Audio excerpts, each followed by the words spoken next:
That must have been a preview to the fight. That press conference went to a split decision, and somehow Belal Muhammad carried the press conference. If there was any carrying to be had, because it was only like 10 minutes long. Chance of headshot dead, which seems to be Leon Edwards' entire personality at this point, and he's only done it like 1 time or 2 times in his entire career. Belal Muhammad and Leon Edwards both have the same amount of knockouts in the UFC. Belal stone-faced Leon in the face-off, and even turned the headshot dead on him, which that in itself I think won Belal the split decision win in this press conference. Yeah, in some weird, crazy world, Belal Muhammad took over the press conference. If Belal Muhammad could take over the press conference like that, you know the fighters don't really have much charisma up there. But the most important thing is, hopefully they deliver on fight night. You can't have a boring personality for press conferences and also have a boring fight too. And I'm talking about Leon here, man. Belal did his part here in the press conference. Now, Leon, you gotta deliver in the fight. No more Colby Covington type of performances. We don't have to worry about Aspinall and Blades. Those two guys are going to throw down, and it's going to be exciting. Leon's got to really show up and get a knockout here, or put on an exciting performance. Belal was pretty funny though. He was trolling around with everybody, saying he's going to knock him out in 3. I mean, he probably does believe that, but he was saying in a way just to troll with the audience. He knows a lot of people hate him, so he's playing into it. He said, oh, he's going to headshot dead Leon, but at least Belal was trying to make it somewhat entertaining, whereas Leon was just pointing his finger all over the place. But at the same time, it's hard to take Belal Muhammad seriously for some reason. He seems like a comedic character in some kind of TV show. He does seem like a nice guy. He seems like he's just trying to promote the fight. He was the only one really trying to promote the fight. Him and Tom Aspinall's given a lot of praise to Curtis Blades, which is really respectable. Those two guys don't share any animosity between each other. They're just there for the skills, there for the fight. And Dana did say that the winner of that fight is going to fight John Jones 100%, which means Jones is probably going to retire, especially if Aspinall beats Blades. And then Aspinall is going to fight Cyril Gane when he's promoted to the undisputed champion or something like that. But the energy was rather lower than usual. Even from the crowd, like the crowd wasn't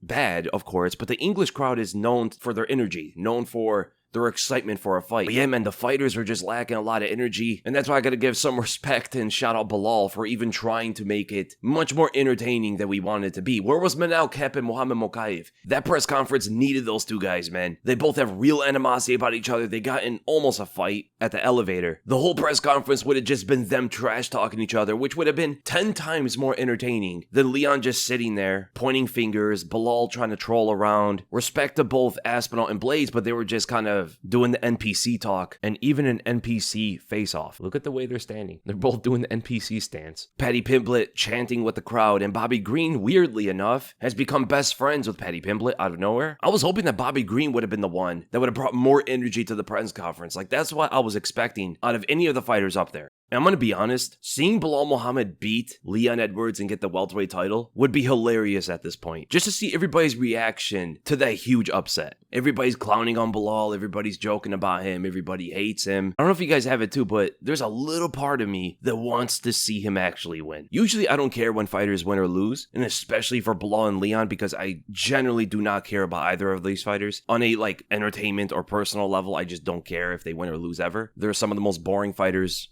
at the top level for me, but a part of me definitely wants to see Belal win this fight. And it's funny because a lot of people are making a big deal of this whole elevator situation between Belal and Leon, when Belal's just literally trolling everybody, but everyone's taking it so seriously. Like, they actually think that he thinks he's punking out Leon and his coaches. Belal is trolling everybody, at least that's what I'm seeing. He's trying to get in Leon's head, he's trying to play the audience a bit, but I'm not getting fooled by Belal. I see what he's doing. And there's something about the whole flinch thing, especially amongst fighters. Wouldn't you want a fighter to actually react to something like that, because it shows that they are reactively ready for the fight? You know, their reflexes are intact and firing at all cylinders. They're in fight mode. This whole not flinching thing, when you think about it, is weird, especially when it's two fighters up there, you know, because you know that they're most likely not scared of each other. If one of them is going to react to a flinch, it makes sense that they would react. So now we know that Belal is not going to react to the feints and get KO'd because of his slow reaction time. Yeah, so different kind of press conference. Wish we had Mokaev and Cap up there. I wish some of the fighters showed more charisma, but who are we kidding? We're talking about Belal and Aspinall and Blades. Shorter than usual, not as exciting. The fighters weren't as entertaining, but hopefully the fights are much better.